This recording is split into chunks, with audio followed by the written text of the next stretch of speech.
রাজ্যের school SI অফিসে কর্মী নিয়োগের বিজ্ঞপ্তি প্রকাশিত হয়েছে। 23টি জেলা থেকে সুযোগ কোনো অভিজ্ঞতা ছাড়াই আবেদন আপনারা করতে পারবেন। আজকে ভিডিওটির মধ্যে দিয়ে দেখে নেব এর ডিটেলস বিষয়গুলো। ভিডিওটিকে স্কিপ না করে প্রথম থেকে শেষ পর্যন্ত মনোযোগ সহকারে দেখতে থাকুন। চ্যানেলে প্রথমবার হলে সাবস্ক্রাইব করে পাশের বেল আইকনটিকে বাজিয়ে রাখুন এরকমই গুরুত্বপূর্ণ লেটেস্ট চাকরির আপডেটগুলো সবার প্রথমে পাওয়ার জন্য। চলুন ভিডিওটিকে শুরু করা যাক। পদের নাম এবং মোট শূন্য পদের সংখ্যা। সংশ্লিষ্ট জেলার সাব ইন্সপেক্টর অফ স্কুল কর্মী নিয়োগের যে বিজ্ঞপ্তি প্রকাশিত হয়েছে, এখানে শূন্য পদের নাম হলো ডাটা এন্ট্রি অপারেটর নেওয়া হচ্ছে। এখানে সর্বমোট শূন্য পদের সংখ্যা কত রয়েছে সেই সংক্রান্ত বিস্তারিত তথ্য পেতে অফিসিয়াল নোটিফিকেশন দেখতে হবে। এবার আমরা চলে আসবো নিচের দিকে আবেদনের যোগ্যতাটা দেখে নেব। আবেদন প্রক্রিয়া অংশগ্রহণকারী চাকরি প্রার্থীদের কোনো স্বীকৃত বিশ্ববিদ্যালয় থেকে গ্র্যাজুয়েশন সম্পন্ন করে থাকতে হবে। গ্র্যাজুয়েশনের পাশাপাশি আবেদনকারীদের কম্পিউটারের বিষয়ে দক্ষতা থাকতে হবে, তাহলে আবেদন করতে পারবেন। এরপরে চলে আসবো মাসিক বেতনে। ডাটা এন্ট্রি অপারেটর পদে কর্মী নিয়োগের পর চাকরি প্রার্থীদের মাসিক বেতন 16,000 টাকা প্রদান করা হবে। বেতনের পাশাপাশি সরকারি চাকরির ক্ষেত্রে অন্যান্য সুযোগ সুবিধা প্রদান করা হবে। এইবার দেখব আবেদন পদ্ধতি। আবেদন প্রক্রিয়া অংশগ্রহণের জন্য চাকরি প্রার্থীদের অফিসিয়াল ওয়েবসাইট থেকে আবেদনপত্র ডাউনলোড করতে হবে।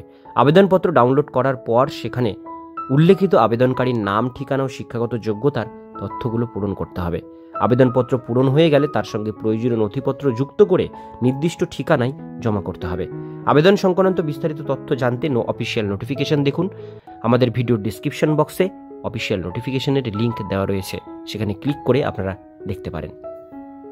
এবার দেখে নিন প্রয়োজনীয় কী কী নথিপত্র লাগবে। ডাটা এন্ট্রি অপারেটর পদে অংশগ্রহণকারী চাকরি প্রার্থীদের নিম্নলিখিত নথিপত্রগুলি প্রয়োজন রয়েছে, যথা আবেদনকারীর বয়সের প্রমাণপত্র, এটা 1 নাম্বার। 2 নাম্বার, স্থায়ী ঠিকানার প্রমাণপত্র হিসেবে আধার কার্ড, ভোটার কার্ড, স্নাতকোত্তর মার্কশিট এবং সার্টিফিকেট, কম্পিউটার শিক্ষার সার্টিফিকেট, সম্প্রতি তোলা রঙিন পাসপোর্ট সাইজের ফটো, এই কয়েকটি ডকুমেন্টস লাগবে আবেদন করবার জন্য। এরপরে আমরা চলে আসবো আবেদনের তারিখ। Kurseong sub inspector of school কর্মী নিয়োগ প্রক্রিয়ায় 13 জানুয়ারি 2025 তারিখ থেকে শুরু হতে চলেছে, অর্থাৎ এই 13 তারিখ থেকে আবেদন শুরু হবে, এখনও শুরু হয়নি। এই আবেদন প্রক্রিয়া চলবে আগামী ইংরেজি মাসের 31 জানুয়ারি 2025 তারিখ পর্যন্ত। আগ্রহী চাকরি প্রার্থীরা যথাসময়ে আবেদন প্রক্রিয়ায় অংশগ্রহণ করুন। বিজ্ঞপ্তি সংক্রান্ত আরও বিস্তারিত তথ্য পেতে অফিসিয়াল নোটিফিকেশন দেখুন। প্রতিবেদনের নিচে আমাদের ভিডিও ডিসক্রিপশন বক্সে নোটিফিকেশন এবং অফিসিয়াল ওয়েবসাইটের লিঙ্ক দেওয়া রয়েছে, সেখানে আপনারা সরাসরি আবেদন প্রক্রিয়ায় অংশগ্রহণ করতে পারবেন। তো বন্ধুরা, নোটিফিকেশন এবং ওয়েবসাইটের লিঙ্ক আমি ডিসক্রিপশনে দিয়ে রাখবো, আপনারা ডাউনলোড করে নেবেন, নোটিফিকেশন করে নিয়ে তারপরে এটা আবেদন করবেন। আজকের ভিডিও এতটুকুন পর্যন্তই। ভিডিওটি কেমন লাগলো অবশ্যই কমেন্টে জানাবেন, ভালো লাগলে লাইক করবেন। এরকমই নিত্য নতুন চাকরির আপডেট পেতে গেলে চ্যানেলটিকে সাবস্ক্রাইব করে পাশের বেল আইকনটিকে অবশ্যই বাজিয়ে রাখবেন।